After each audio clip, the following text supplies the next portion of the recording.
ಏನು ಅಷ್ಟೊಂದು ಸೀರಿಯಸ್ ಆಗಿ ಮಾತಾಡ್ತಿದ್ದೀರಲ್ಲ? ಮಾವ, ಅದು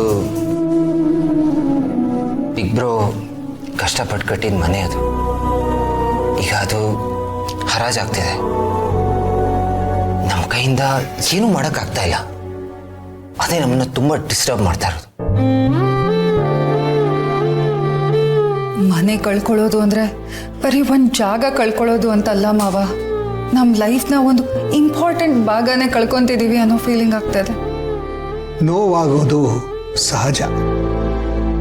ಮನೆ ಅಂದರೆ ಅದು ಬರೀ ಗೋಡೆಗಳಲ್ಲ, ಗೋಡೆಗಿಂತ ಇನ್ನೂ ಹೆಚ್ಚು.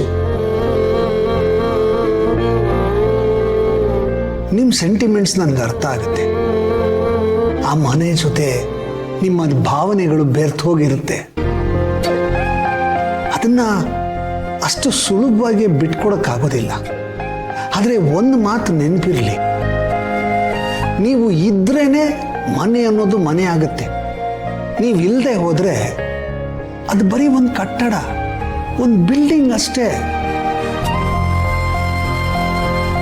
ಇಲ್ಲಿ ನಾವೇ ಪರ್ಮನೆಂಟ್ ಆಗಿ ಇರಲ್ಲ ಅಂದಮೇಲೆ ಯಾಕೆ ಮನಸ್ಸಿಗೆ ಹಚ್ಕೋತಾರೆ ಇವೆಲ್ಲ?